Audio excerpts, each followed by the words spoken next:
Hey everyone, I'm Andrew Coates. I am the host of the Lift Free and Diet Hard podcast. I'm here today with my friend and fellow T Nation writer, Tom Morrison, based out of Northern Ireland. He's a strength and mobility coach, and he's recently seen his YouTube channel grow to 500,000 followers. We're going to ask Tom, and you're going to get a whole bunch of stuff, including whether YouTube subscribers or Instagram followers are more valuable, how to leverage your YouTube following, how media growth has changed Tom's life and career, how it's freed him up, what challenges he's run into, and a breakdown of some really important mobility concepts this includes, but is far from limited to the difference between active and passive mobility, how to intelligently program variety, and the value of getting published on notable publications versus building your own library of resources, and a whole lot more. Stay tuned. Tom, it's amazing to have you back, my friend. You're someone that I'm thrilled to see thriving. You know, you and I obviously both written for T Nation for quite a while, and you've seen some really explosive growth. Your YouTube now is just shy of 500,000 followers, 300,000 followers on Instagram. That's wild.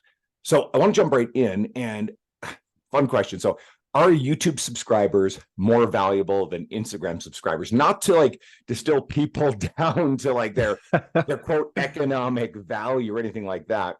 And we'll go from there. I think YouTube seems to have more of a informational based kind of following anyway, because people are there looking for things specifically. Instagram, you're more on it to be entertained or pick up a quick tip or something like that. So definitely I find the YouTube people will ask more in-depth questions and want to know way more about things that you've maybe talked about or whatever. So the comment management on it is much harder than Instagram. So Instagram is usually just like a quick haha, or the odd little thing thrown in. So yeah, the kind of questions you get and messages and stuff from people from the two different platforms are quite different. But yeah, YouTube's the one probably we're most excited about building, because it's the one I think it's going to outlive everything pretty much. All right, we can dance around all this stuff. So, just off air, you were telling me that you've actually seen the growth, especially on YouTube, has been rather quick. And I think a lot of people, in general, especially social media fitness coaches, would sort of crave the status of having a large following. And would you wish this kind of explosive growth of engaged following on just anyone? Obviously, what's changed in terms of being able to keep up with the engagement? We have to have staff now, so there's a bigger it is a full-time commitment, and it'd be totally impossible to do by myself. So there's three of us now that do managing of comments, and we've actually taken on someone else new that's going to be helping out with that stuff as well. So I'm sort of falling back more into just dealing with our Facebook group and email and stuff like that. And I'll always want to keep up with comments and stuff anyway, but just general management of things day to day, it'd be impossible to keep on top of yourself. It's something that, so we've had the explosive growth, yes, over the couple of months, but before that, we still did have a following we've been building for 7 years. So we're used to a high volume of questions and messages and stuff always coming in anyway. So that's just 10x essentially. So the ability to comprehend it all and deal with the questions that you kind of get on a day-to-day basis was already built up, already there. If that was just, say you just started 6 months ago and you were thrown into this, you wouldn't be able to cope. You'd just be, your mind would be blown. You wouldn't know what to do. And you have to realize that there's, yes, you get loads of people telling you you're fantastic every day, but you also get loads of people wanting to disagree with you and hate on you every day as well. When you're at that scale, you see the weirdest amount of people come out of the woodworks and stuff as well. Everybody has their opinion on things, and some people are very passionate about trying to tear you down and stuff as well. So yeah, it's something. It's nice to have known how to deal with it before it exploded a lot. So it's it's a different beast completely. I've seen people, over the years in the industry who grew large followings because they were very savvy at social media, and they were very good at perhaps riding a popular trend. So around 2017, infographics went wild. And some people, I always use the examples of Dr. Spencer Nadolsky, Sohee Lee, Jordan Syatt, are three of the people. There were others who did really well, early adopters to that strategy. Spencer has a video tutorial on how to do Canva infographics on YouTube from forever ago, right? Yeah. One of the true pioneers. And Jordan Site was, taking the people he was mentoring and telling them to do it. But all three of those people, I would argue, had pretty strong foundations, brands, quite credible. They'd already built resources, right? So, and you look at them all now, and they're all very successful. They have lots of infrastructure. Whereas I saw people at that same time who blew up through, infographics, which that trend, I think, plateaued off and died off quite hard because it became very generic, and it was hard to distinguish you as the person away from the memes. Yeah. But I watch other people grow large followings but fail to capitalize on it. I think I kind of rode the next wave, which was I was an early adopter of the sort of the Twitter style graphic. Now those are very generic and ubiquitous, and I find there's a lot of copycatting. But same thing. And now I think you really smashed on the video based stuff. You've seen there's a bunch of people I know all over the UK. Steve Keen, who I once upon a time mentored. I will not take credit for what he's done, but he's blown up to over 800,000 Instagram followers in what seems like about maybe just over a year. Rachel Henley has blown up hundreds of thousands. There are several other examples of this, and they've ridden video. Video has got the most viral growth potential right now. And what would you say to someone who, again, seeks this growth but hasn't built either the habits or the infrastructure or the habits to create infrastructure of the business? You can use other people for inspiration, but you've really got to get yourself into your own content, and being very good at what you do is the number one thing. So you can't just expect to be able to come across well on video if you're not extremely good at what you do. So all of that, the in-person coaching and stuff, like way before I went online, just all those hours of explaining things in different ways and trying to simplify them and honing your craft. If you can start to get that element of your personality into your content, so the way that you would, if you're just sitting talking to a client, into your content, in your own amusing way or whatever, or even just the likes of Steve, like you're really just dry, witty comedy as well. Everybody gels with different people. So it's just really about getting comfortable being yourself on camera, because a lot of people do want to put on a persona and stuff like that. And even though I will come across in my own content as being this absolute lunatic, whenever you do get me excited about something, I will be bouncing around the room and like really expressive and stuff like that. So it is actually who I am. And so it's just about trying to get that into your own stuff and not worrying about what anyone's going to think of you or whatever, because at the end of the day, some people are going to like you, some people aren't. That's just the way it is. So especially in terms of video, like just start making those videos and start trying to communicate yourself in the best way that you can, and helping people. And in the short form world, so it just depends. Some people are better at short form stuff, some people are better on podcasts and things like that. So just trying to have that wee mix, and elements of stuff. So even taking clips, if you are a podcaster, taking those little clips out, and starting to share those from your podcast. If you're talking about something interesting, there'll be a minute clip in there somewhere to start using that stuff. The stuff that really took off for us, viral wise, like we have done lots of videos that were like high budget. We've done videos that would like, loads of different scenes and, making them loop and all this here kind of stuff. But the stuff that went really viral for us was just clips of me talking at seminars, teaching people. And like a good story for you, actually, the funniest thing was, it was just after COVID. It was our first seminar back after COVID, and only 5 people came to it. One of them works for us. So 5 people came to this seminar, which I was devastated about. I was like, I wouldn't say that I have much of a big ego, but only having 5 people come to a seminar of mine, I was like heartbroken. I was like, this is unbelievable. Like, because we were used to having like 25, 30 people coming all the time. So it was just that like after COVID slump. But I says, right, bring the video camera. We may as well get some clips or something here out of this just while I'm teaching. So we just had the camera set up while I was doing stuff, and we started making little clips from that seminar.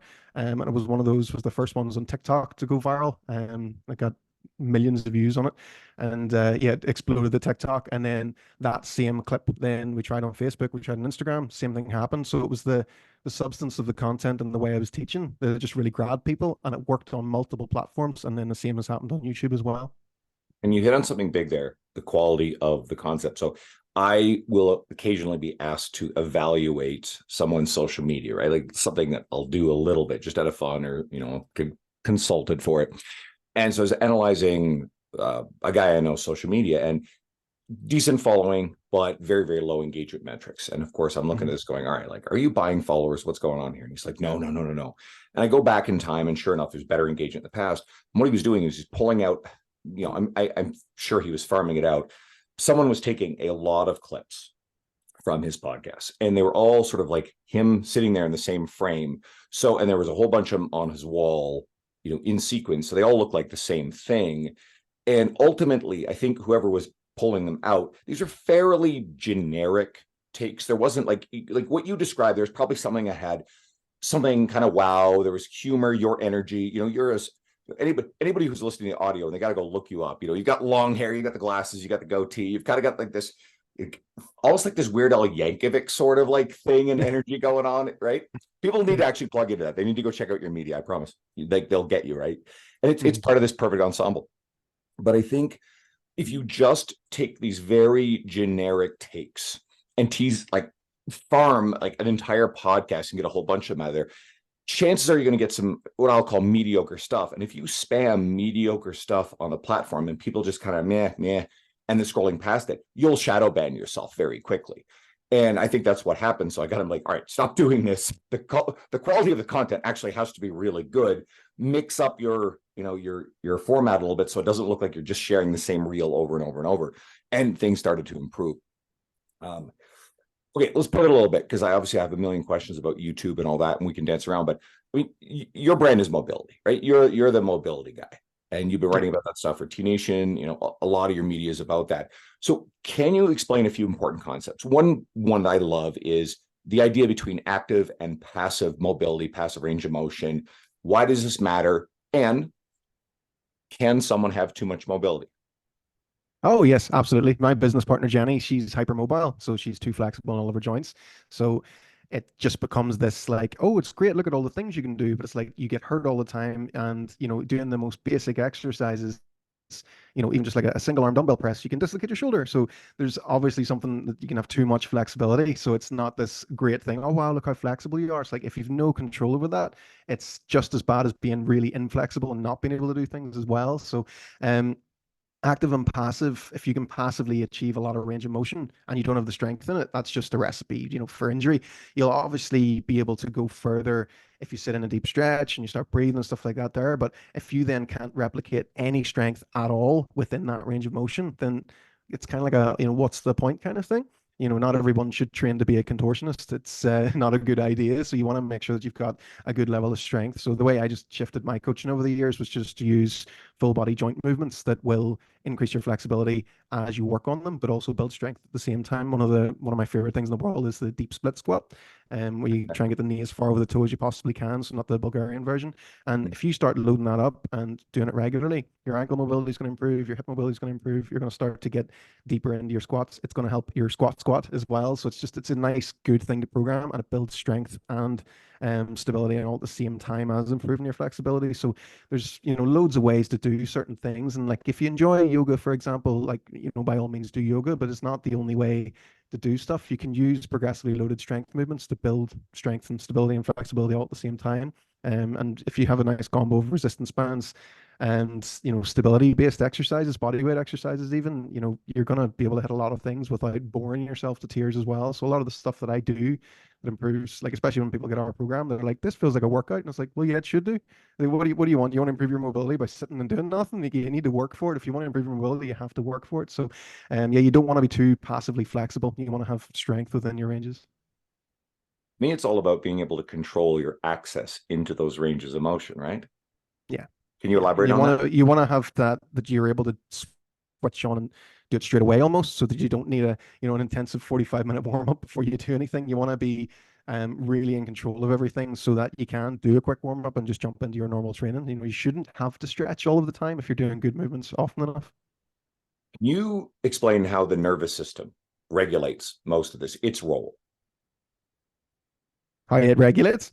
Yeah, like what is the nervous system's role in Oh, mobility, yes. flexibility? Yes. So if your body deems something is not safe, it will shut you down. It will just put the brakes on and you won't be able to do something. So if you have really, really tight hips, for example, and you try and sit into a deep squat or whatever, and your brain's going, nah, something's not moving there, something's pinching, something doesn't feel good, you'll get signals of pain, or you just won't be able to achieve the range.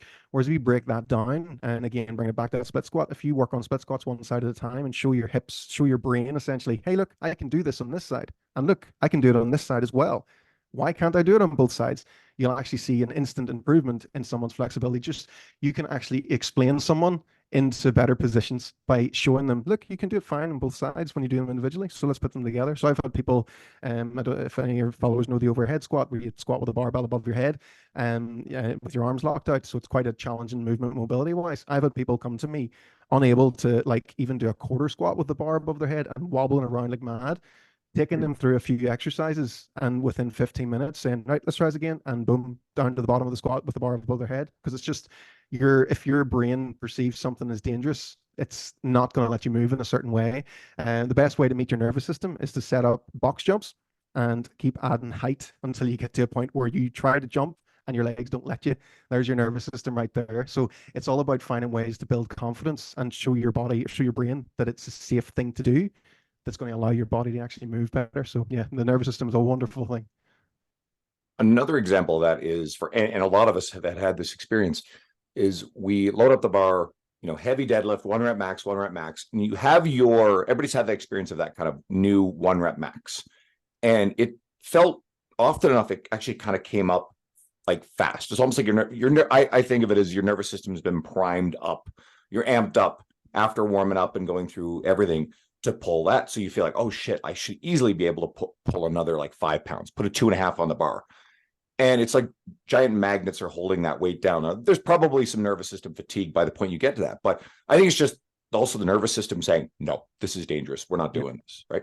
Yeah, it's one of the reasons I really don't like training by myself. I know a lot of people can, but if you can't like have an external stimulus to like take your mind off things and to amp you up, like if you're in a gym with your friends around you going, come on, or you've just seen your friend lift that weight, it is so encouraging for you, and it takes a lot of those things away. Whereas if you're standing by yourself, you're feeling a bit tired, and you're looking at that bar and you're going, oh, is that going to come up or not? And there's nothing around to distract you, and you start getting in your own head, your body's actually gonna perform less. It's not going to work the way you want it to.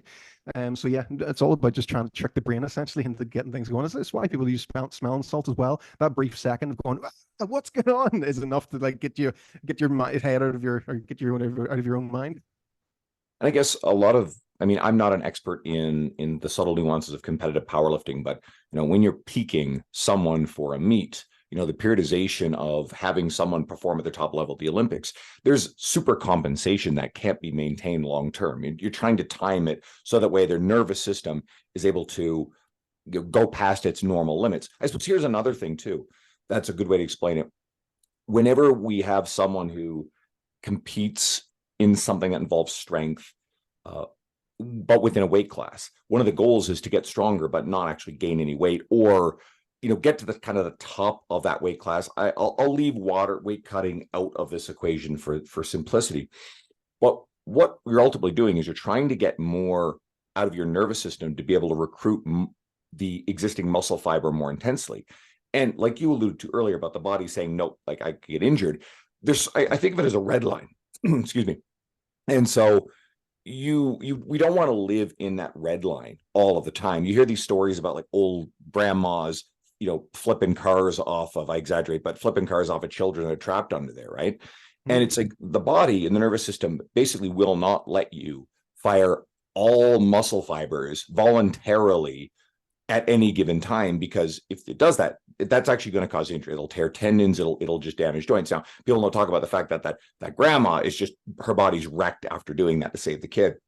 But it's kind of like I think the good example is when someone's drowning, you don't swim out to them, because their adrenaline and everything is just firing at all cylinders, and they'll literally climb over you, and both of you will drown if you do it. But in the case of the gym, what are we trying to do? We're actually trying to let ourselves be able to voluntarily access more of that red line, so that way we could express the most power, the most strength, most performance, even if it's temporary. Can you take that even further?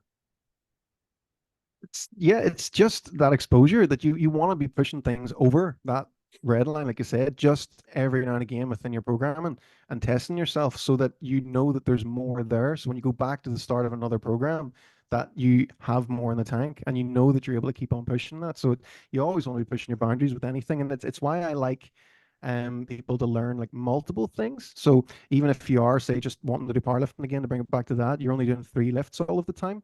You want to be still working on your general athleticism as well, like challenging your brain to coordination exercises, things that make your brain have to think and fire in different ways, so that when you do run into something that would maybe cause you to have a compensation pattern or whatever with your body, it's better at figuring things out. The more you work on balance and coordination and those athletic attributes, your body gets smarter essentially. So that's why, like, if you ever see, sometimes I'll share stuff about learning how to juggle while standing on one leg, all of that kind of crazy stuff. Um, it's really just so your body then, say, instead of you favoring one leg, if you've ever seen anyone doing a squat or a deadlift and they start pushing everything off the right leg or whatever, and twisting and going to the side and stuff, if you give yourself more things that your brain finds challenging and has to figure out, then you're going to find that those things start to figure themselves out and work themselves out, rather than you doing some kind of mad, crazy unilateral program where you do 15 and a half lunges on your left leg and 14.5 lunges on your right leg and stuff like that. And you're trying to figure all these things out. It's like, just get better balance and coordination stuff. And you'll find that you have a smarter body that's able to adapt to a lot more things. How do you approach intelligently programming variety? Because I think we have two sort of disparate ends of the spectrum. One is the camp, and I tend to drift a little bit more in this direction, where we stay within a narrower range of tools, focus on basic skills and progressively overload them, get really, really good at this sort of stuff over time, right? I think most coaches, most of the time, will stay within a narrower range. But then but a lot of times get very rigid and say, oh, there's no value in having variability within your programming. I don't think that's true. And then you have the other people who are just doing like random, and we know the types. We see it on social media a lot. Random nonsense, super ridiculous, overly complex, creative shit that A, is probably pointless. B, it's like, I'm not gonna. I'll throw some shade here, but I won't name any names. That you get somebody using 2 trap bars in a ridiculous way instead of just grabbing a couple of dumbbells, and then of course they're taking up 2 trap bars that someone else in the gym probably needed, doing something ridiculous. We'll leave it at that. Or one of my biggest pet peeves, I see sometimes there's this older lady, and her coach is always showing her doing stuff. Now, this older lady is amazing. Sweet God, she's strong. She's capable. She's amazing. But the stuff she's doing is dangerous. And I mean, I don't like using that language about much, but what I've seen is like, what we're seeing is the survivorship bias of this fact that this lady has probably not yet gotten hurt. Maybe we haven't seen anything, or maybe there are other clients who did get hurt doing these stunts. But these are silly circus stunts that actually have like very little training validity, and I think are very high risk. And we've got coaches putting this on social media for clout, right? They're absolutely just doing it for clout. So let's bring it back to the question: how do you intelligently program variety? By using your warm ups and your cool downs effectively, essentially. So I always like to treat a warm up and a cool down of like, move your body like a body. So make sure you're taking your joints to their ranges, make sure you're doing stuff that your spine likes to do. And then within that 45-minute session in the middle, it's like, lift or do the things you're training to do, the things you want to get good at, the things that are going to build muscle or build your conditioning, whatever it is.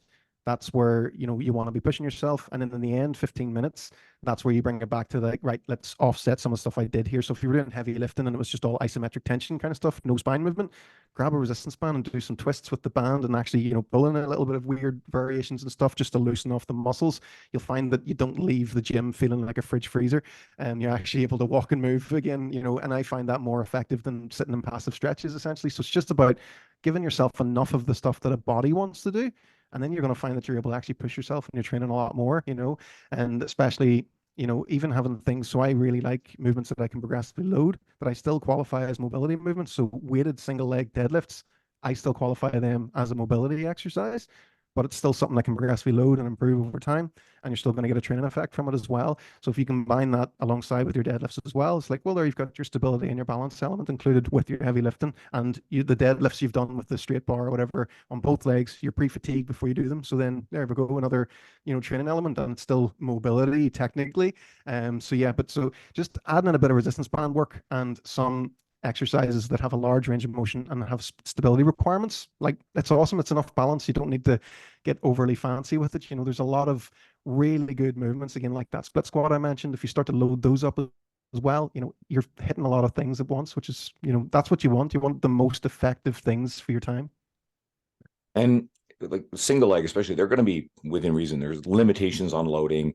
Chances are you're going to be gradually approaching this stuff. So you're going to get the canary in the coal mine of, okay, if something actually doesn't like this early on, you'll know before you probably put yourself in a position where you're really going to get yourself hurt, right? Yeah, exactly. If you're wobbling all over the place when you're trying to do a single leg deadlift, it's like, let's not use the weight right now. Maybe let's try and practice them while holding on first, build that up. And that's something to me that I'm like, that's a big deal. If you can't do something that's, should be a basic stability exercise, it's like you should probably focus on that for a bit. I'm a big fan of what you just alluded to, is adding external reference points, a little bit of stability. One of my favorite exercises is a supported single leg Romanian deadlift. One hand is holding on to, maybe something that's 2.5 feet off the ground, like a bench. The other one's holding weight, and it gives you so much more stability. Now, one of the things there is you can actually really load these exercises. I like things like a supported Bulgarian squat, where you've got the not trap bar, that would be stupid, safety bar over your shoulders, and you're holding the safety spotter arms of the rack. You can really load the hell out of those things, right? And don't start there. You have to build up to this stuff. What about fear around loaded movement of your lumbar spine? Because Adam Meekins, I know, does wonderful stuff with this. He's a physio out of England, and he takes a lot of shit for a lot of the stuff he says. But I enjoy his stuff. I mean, he can get a bit irascible about it. And okay, I love him to death, but occasionally a little pedantic. Sometimes pick some weird fights.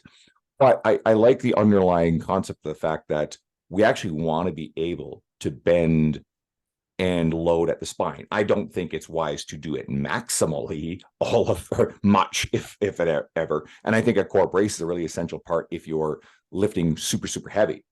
Thoughts? Oh yeah, you've got your optimal, loading positions you want the alignment for and all that there stuff. And yes, that's the stuff that you're gonna push and max out. But if you can't do something relative in some way with your back rounded as well, if you're not bringing that up to standard, then it's like you become one of those people that can, deadlift 500 pounds, but you tweak your back when you're putting your socks on. So you do want to have that balance of that, like I have two disc injuries myself that still show up on an MRI today, even though I don't have any pain symptoms. And what I find is, if I'm not doing rounded back stuff enough, if I'm not working on those things often enough, I'll have like the weird numbness sensation in my leg get worse and stuff like that. So it's so important to always be moving your spine the way it wants to move. So yes, it wants to know how to switch on and be rigid and strong for the likes of your lifting, but it also needs to move and twist and bend as well. And you do want to get stronger at that. You do want to actually start to add a bit of, weight and, have a bit of rounding in your back and stuff, but it's never, percentage wise, it's never going to be anywhere close to what you can do maximally in your lifts. But you don't want to have that you can't bend or twist at all. If you're so weak doing that and you're so strong with the aligned movements, it's another margin for error essentially. So you want to be bringing them both up together. It doesn't make sense to only get good at making your spine be really, really rigid and not trying to strengthen it while through movement at the same time as well. So it's important to have that balance for the programming. A few things there. One is, a lot of coaches don't even realize this, but the lumbar spine is actually designed for flexion extension. Thoracic spine has more capacity for rotation. But here's something I'm really big on. I think Adam does this really well. It's trying to defeat this idea that people are fearful. I think if you're sensitized to fear and sensitized to expect pain when you do certain things, you're far more likely to experience that. So I don't like language that sometimes our industry gets caught up in that makes people fearful around doing various things, right? Oh, you shouldn't do this until you've, a good example, it's common, and I'm not picking on anybody, because like there's people I respect who say things I disagree with, but it's like, oh, you haven't earned the right to do a barbell squat until you've done, X weighted goblet squats. I'm like, or actually, no, it's usually you haven't earned the right to load your squat. And a lot of people say this, until you've mastered a bodyweight squat. And I think I think Squat U might perpetuate this. I'm not necessarily a big fan of that rhetoric, because one of the things that cleans up and makes for an incredible looking squat, like is it put a dumbbell in their hands, goblet squat. It's this external reference that just seems to brace people and clean up their movement. Whereas a lot of people in a bodyweight squat, they look like a baby deer on ice, right? They're just so goofy. Give them this weight. Doesn't have to be like anything crazy. All of a sudden things tighten up, they take it seriously, and they move great. That's one of my favorite teaching tools without throwing a lot of cues at them. Yeah, absolutely. And I use weight to teach a bodyweight squat. So I would actually use the goblet squat and go with a lighter weight, see where they can get to, and say to them, right, see how everything feels right now. I'm going to really slowly take this dumbbell off you, and you need to maintain the tension you have everywhere, okay? And you'll do it, and you'll see them the first couple of times. Some people that like start to fall backwards and like, oh, I can't hold the tension. But it's such a good teaching tool to help someone to get a bodyweight squat. So weight is, an absolute fantastic tool to use. Anyone you can. It's all again relative. There's light enough weights for everybody, so you can always use it as a teaching tool. You don't want to be trying to perfect a bodyweight movement, and there's some people that are just stupidly rigid that can't sit comfortably in a bodyweight squat, but can, you know, squat and deadlift better than anybody else, So it just depends on the person, really. Some people have a lovely just resting bodyweight squat that have never squatted before in their life. You ever meet those people that have no interest in exercise, and you see their squat and you're like, how is that possible? That is not fair, So those people are always out there as well. So it always just depends who you're working on is the main thing. Everybody listening, especially coaches, think about this. So I use the phrase external reference point. It's something I like. I definitely think this is something that like Dr. Pat Davidson talks about a lot. He really is big on this. And so when we're talking about holding that dumbbell in a goblet squat, it's not just weight. It's not just load. So we don't actually have to think about things entirely as just load. They can also be external reference. It is something that the body reacts to. It can, overloading and very heavy usually will go the other way, right? If you put a brand new person with a barbell overhead without, appropriately building them up to that, that's probably going to add a dimension of difficulty. Whereas the goblet can actually make things easier because what have we got? We've got an external reference point in hand. Oftentimes, external reference points are going to be things that add stability. The goblet doesn't really, but oftentimes it just gives body segments something to interact with, which will actually just put them in the right place. So I like the concept of external reference. Sometimes we'll teach something by putting a band in someone's hand and then tugging on the band a little bit. What happens? Well, whatever joint we're kind of trying to stabilize suddenly engages a little bit and they get into the right position and then they move better. So I like this concept of external reference points. Making someone's body have to figure out how to fix it itself is such a good thing. So having like using the band or whatever to pull it at someone's knee or whatever, instead of saying to them, push your knees out, if you have something that's trying to push their knees in and they actively have to fight against it, it's just it's an easier way for people to learn. If you help someone to figure something out themselves, you usually make a lot faster progress with them. Okay, let's pivot into something I love talking about. And how important do you think it is for coaches, especially people who want to grow bigger brands, to get published on things like T Nation, other notable publications? Or, this sort of false dichotomy, we'll get into this. Or do you think it's really important that they write for their own websites, build their own YouTube libraries, build their own media, and drive people to that? Or do you think, how can they interact? What do you think is important there for coaches? Go for both. That's what I did. You want to build your own brand up at the same time. But if you just go on to any website that you follow and you want to write for them, go and look at the way they want things. They'll usually have somewhere that says what they want it to be sent to them. Like, don't just send random emails. They'll want it in a certain format and stuff. So figure that out first and send something through. And my biggest tip for that, like the first thing that you send, don't try and show how smart you are. Don't try and make the fanciest thing you ever have in the world. Make it relatable and that a normal person could read it. So someone that is just like only started training or something like that, and it's just really easy to digest and it's just good quality information presented in a nice way. Do it that way rather than, like I said, trying to be as smart as you can. It was the first time I wrote for T Nation. I'd sent in the 3 best movements for this, and this, and it was like really in depth and all this here stuff. And I think it was Chris, I think, messaged back. He said no. I was like, oh, but we like this bit. I was like, okay. And so I reworked that one bit and sent that back in. Then yes, and then that's when then after that there was never a no again after that kind of thing. So it's just sort of knowing, what they kind of want. And it's you need to think about their audience. don't just write stuff for coaches unless it's a website that does stuff for coaches. So yeah, that's the kind of stuff you want to think about. Who's the viewer that's going to be seeing this thing? That's who you're writing for. You're not writing for the magazine itself or the website itself. So you've got to think about who their readers are, and come at it that way. And that's going to help you to build your brand as well. So people are then going to search your channels if they like what they've seen. So that's going to help you to come up. It used to be like years ago, whenever Facebook, whenever T Nation published a video 4 years ago, they used to tag your page in the video post, and that used to be anytime one of my videos got shared there. Like I must have got 200 followers that day just from people clicking on from there. But now the way everything changed, they want just the web. They go to their website now. So yeah, that was the heydays. So there was actually a year I took off writing for any magazines, and then that's when that kind of got taken away, and I was like, oh, I really wish I had actually kept writing for that year to milk that as much as I could at the time. But it was more just focused on building my own stuff. So yeah, it's kind of tricky, especially because back then it was just me and Jenny back then, so we didn't have as much bandwidth to do stuff all the time. So there was that kind of like, we're gonna have to not do any writing for T Nation and stuff for a while because we're trying to build this up instead. So yeah, it's you try and do as much as you can, but remember that you've only got as much as you can do. So it has to be really effective what you do pick to do. I've noticed over time, because I've been reading T Nation for my entire career, there's a lot of people who wrote for it for a while, certainly as they were emerging.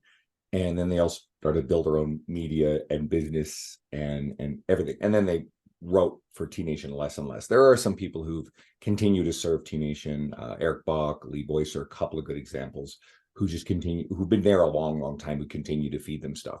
But a lot of the old school group, like, your Tony Gentilcore, I brought Tony back in and did something with him, a year ago, which is really fun. Tony's also busy raising his little boy, right? But let me get myself back on track here. I think there's going to be a tremendous amount of brand credibility for writing for these publications. I always saw it that way. And for the amount that I've been able to leverage the different things I've written for, I've written a lot for T Nation, but some of the other ones, Band, wonderful. I've written for them once. I love them as a brand. I think they're great. I wrote one piece for Kabuki Strength, although I'll be part of Kabuki Education Week for the third year in a row. So I actually do a fair bit of stuff for Kabuki. I think that's kind of high leverage. But I really enjoy being able to do these things for these different publications. One of the things I've done is I've used that. It's always in my bio on Instagram. I share all the resources, and people notice this stuff. And I really do believe it sets you apart in terms of credibility and authority in the industry, away from the people who are only just doing clever videos on social media or writing witty things with their Instagram, right? And I think those things can be potent. I think you can build massive audiences, but I do like the fact that I tend to look at the people who, a lot of those legacy T Nation people, your Ben Brunos or Tony Gentilcores or Cressy's, and I hold them in a different regard than I do someone who's just savvy with social media. Does that make sense? Yeah, absolutely. And I'm totally the same. So you're going to have way more weight as a coach if you do write for respected, publishers. It's just a sensible thing to do. And like you said, if you're just making entertaining videos online, you're just a clown. It's like, who's really going to want to buy your coaching program? Or who's going to want to be a client of yours? So you've got to think about, your overall credibility as well. So I can be a clown, but I can also back it up with I've done this, and help this much people and all that there kind of stuff as well. So, that gives me the freedom to be silly and funny and stuff as well, because I know that someone then that looks into me a bit more is going to see that I'm published here, there, and everywhere, and done all these things and stuff as well. So it is really important. You've got to think about that you're not, people look into you a lot more than you think they do, and before they'll actually choose to work with you, for example. I think there does come a point where if you have the bandwidth, you can continue to serve the publications. But I think it becomes, especially if brand and following grows a fair bit, and you're trying to build the scale of business, right? For the end game, it becomes higher leverage. If you have the time to write one article, that article goes on your website and serves your email list and brings people back to your website and email list versus having it on most publications.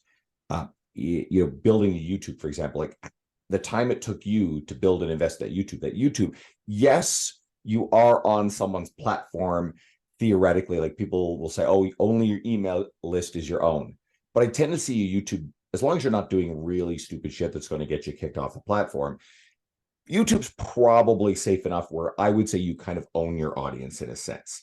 And therefore, so let's go back to this. What have you done, or how effective has YouTube been to drive your audience into your products, your coaching, your resources?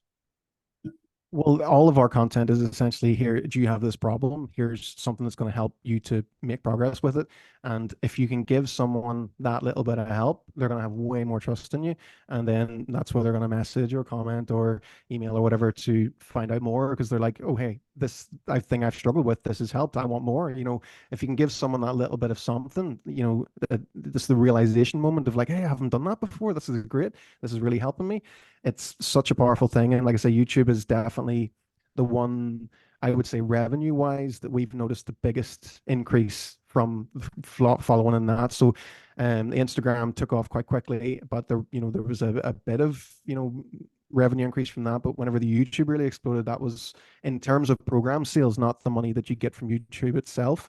That went up as well. So our organic stuff started to meet what our like paid ad stuff would meet for free, essentially, which is just mind blowing, So yeah, it's when YouTube is definitely the one that you want to focus on growing. I think people will be more likely to become a customer from YouTube than they are so much on the social media platforms themselves, like Facebook and Instagram and everything.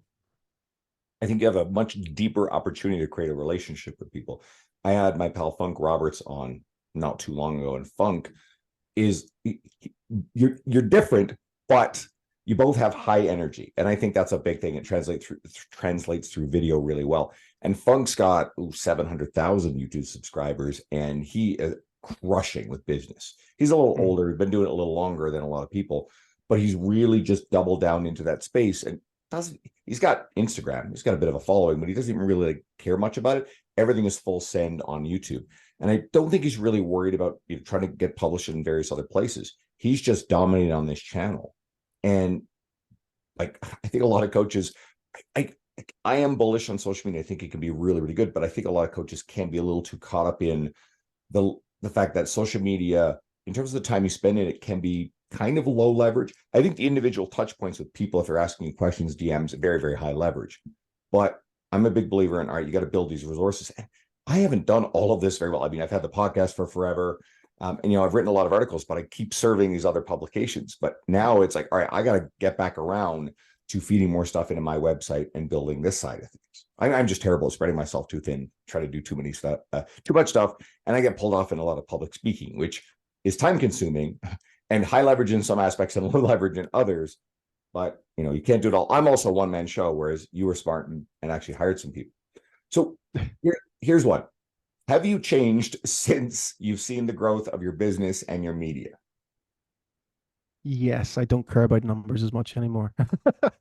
As weird as it sounds, like you start hitting these crazy numbers and you can't even fathom the percentages that you're seeing of stuff, and you're just like, oh, I've still to get up and get the kids breakfast in the morning. There's nothing special. It just becomes, it's just another thing to me now. So yeah, I used to think like, I was like, oh, whenever we had 100,000 subscribers on YouTube, I'll be the boy. Oh, I'll be so cool. And then we hit it and it was like, oh, nothing changes. It's just exactly the same. You still have to keep making videos and keep posting content and keep, just keep working hard, essentially. So yeah, a bigger following, it is definitely worth building, but you've still got to have the structures around that. So us with our free content, it's like we're trying to inspire people to start moving and to actually take control of their mobility and stuff, but we need to make sure that we're then getting them on our email list and stuff, and pushing them on from there, essentially as well. So yeah, you don't just want followers for the sake of followers. You want to have an exceptional product, something to sell as well, so that you're building it for a reason, so that you can actually, in monetary terms, like actually make money as you're building your following as well. You don't just want to be like, oh, when I get 500,000 followers, then I'll release a program and I'll be great. It's like, no, you need to make money now. You need to have something to actually serve people that are coming in. Has the growth in the team freed you in any way, in any meaningful way? Are you able to direct more of your time, thoughts, energy to anything, stuff that matters, aspects of the business, big picture thinking? Yeah, the big thing that we're going for this next year is to try and get us all working on a 4-day work week and actually reduce our hours and stuff so that we do have more time for life stuff. So we're out of that kind of like growth phase of like, and everything isn't working. We're out of that now, which is quite nice. So yeah, so I essentially only do the things that I enjoy doing now. So I like coming up with content ideas. I like to study and try and explain things in certain ways. And I like to be on camera. I don't like video editing or any of that stuff. So I don't do any of that stuff. And yeah, any of the boring stuff, essentially, any admin stuff, I don't do anymore. So I just do the fun stuff, which if I enjoy doing it, that gives me more energy, which makes me more productive, which then everyone else will feed off that then. So if I'm enjoying what I'm doing, generally everybody else is going to be having a better time as well. So yeah, it almost sounds quite selfish in a weird way, but it's like, no, I don't want to do any of the things that make me go ugh anymore. So I just only do stuff that I enjoy. And luckily making videos and writing is a big part of that. So it's given me more time to have a bigger output. So like we have a new Instagram video that's able to be released like every day at the moment and stuff. And we've been able to do a short video on YouTube every day since last February. We're just able to pump out content at such a high, rate because there's 7 of us now, which is awesome. Well, you answered my next question. Is that, do you still do it because you love it? That radiates Oh yeah. through your That's last. the thing. Like, you get to ask that question, if money was not a thing, what would you still be doing what you're doing now? Absolutely, yes, I would. I love helping people and trying to make the best consumable information in the best way possible because it made such a difference to my life as a person when I started to meet teachers that I was like, hey, you've made this actually enjoyable. I like fitness now because you're a cool person. Like I want to be that for other people as well. I want people to go, nah, I had no interest in that, for them actually to go, what do you say? What, I think I'll give that a go. I want to be that guy because I know how much of an impact it had on my life. So, I just want to spread that as much as possible. So, yeah, everything that we can do to invest into helping us to reach more people, to help more people, that's what I'm all about. So, yeah, even if we were making multi-millions every day, I'd still be doing the exact same thing. Wouldn't change at all. This is incredible. Obviously, I think anybody listening could hear how much your passion for this radiates. You've been incredibly successful. I love it. I love seeing people thrive. Right, they're absolutely abundant through that. We all do well when we have people in our community who are great people being successful. So, with that, where can people dig into your resources? TomMorrison.uk, or you can just go on the old Googles, just type in Tom Morrison. I'll pop up somewhere, probably with my top off, I think is actually one of the pictures that comes up.